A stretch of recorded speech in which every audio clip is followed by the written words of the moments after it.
Tangy, spicy, and creamy. That's right, we're making ketchup. This ketchup is so good on its own. It's perfect for homemade burger sauce. This is definitely one to try. And dang, it goes well with fries. On that note, I am really hungry. So you guys go watch this video. I'm gonna eat this.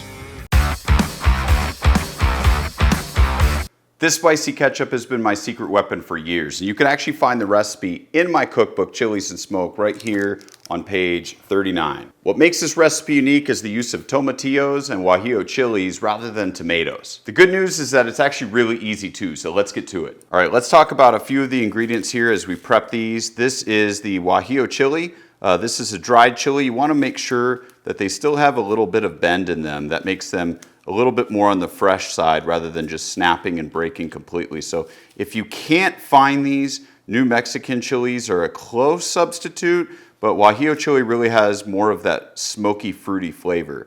And then what we'll do is obviously after you wipe them off, because they'll have some dirt, you'll essentially just break off the end here. We're not gonna rehydrate them, and you'll see why. And just get out the seeds. And you're basically good to go from here. Your other main ingredient would be the tomatillo. So these come wrapped in the husk. That means that they're fresh. And when you unwrap them, you'll see that it's attached at the top here. You'll just rip that off.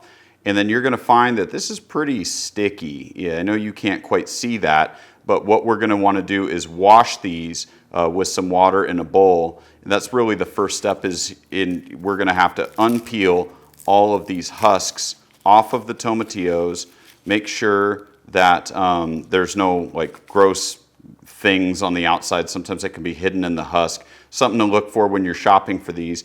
And like I said, they're really, really sticky because of that protection in the husk. So we'll need to wash these first. So I'm gonna go ahead and do that, and then we'll dice them up. Okay, so I kind of lied about the tomatillos. I don't just rinse them with water. I use a little bit of vinegar too, because I wanna make sure to get all of that sticky stuff off. There's a lot of dirt that comes off with these. So I put a little bit of vinegar and a lot of water, and then I swish them around, get some nice and squeaky clean. All right, so all we need to do here is really easy. Just cut it in half. That's it. We just gotta cut these in half. We're gonna throw them into a pot along with everything else. I'll show you. Let me just finish getting these diced. All right, so I've got all the tomatillos in here. Next, we've got the 3 Guajillo chilies. These have been washed and seeded, as you can see. Might be a couple seeds left, that's not a problem. We've got our 1 garlic clove. I'm not gonna shame you if you do 2.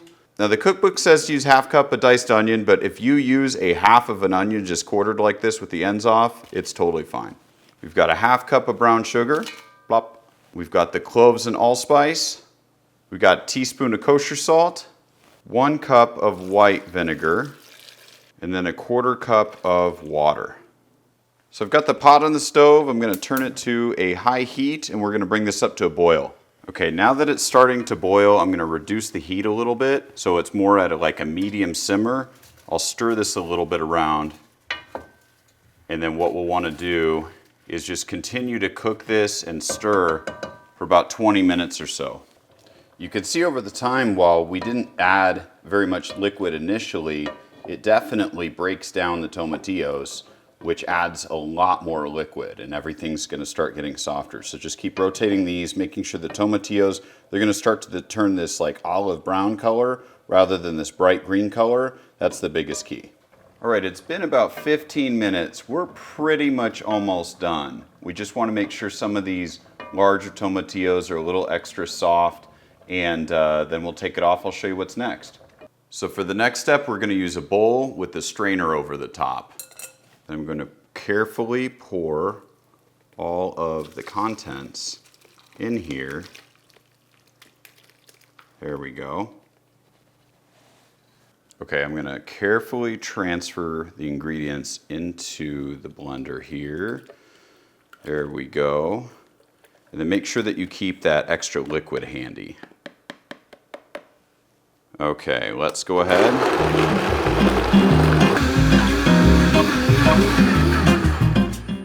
All right, so I want you guys to see what I'm seeing. Ooh, that looks great. So this is exactly what you would expect. Let's get a little bit here. So it's a pretty smooth sauce. You can see it's pretty aerated because I blended it high. It's gonna thicken up and get a little bit more glossy as it cools. So let's get this out of the blender and into a bigger bowl. So go ahead and pour this out. You can use any kind of glass container. I'm just using a big bowl. And this is still really hot because it was just over the stove. Obviously it was blended at a high heat, so it's going to be a little thinner than you'd normally want it. It will thicken up and then get rid of all those air bubbles as it cools off, and you're going to have a really, really great consistency. So now's the time to taste and adjust if you think it needs salt or anything. All right, so I've tasted mine. It doesn't need more salt, so I'm going to go ahead and cover it and pop it in the fridge so it just cools off and thickens up. Also, I really like to keep the liquid that was strained out of here. It's great to add a splash of this into some rice as it's cooking, or beans, or even if you're sauteing up some chicken or pork. It's just got that nice tang, a little bit of heat and sweet. So I am going to save this too. Let's go ahead and take a look. I'll show you kind of how thick this ketchup ends up getting.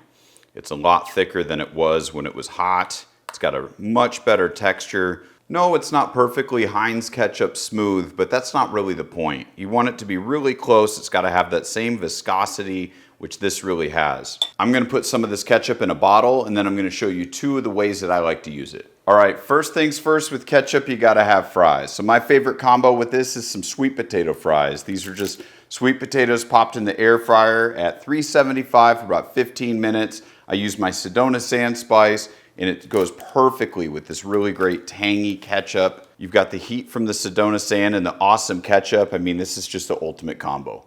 All right, you gotta have a burger with fries. So let's make a burger sauce. This is 1 part mayo, 1 part the Guajillo ketchup, and then a little bit of some dill relish as well.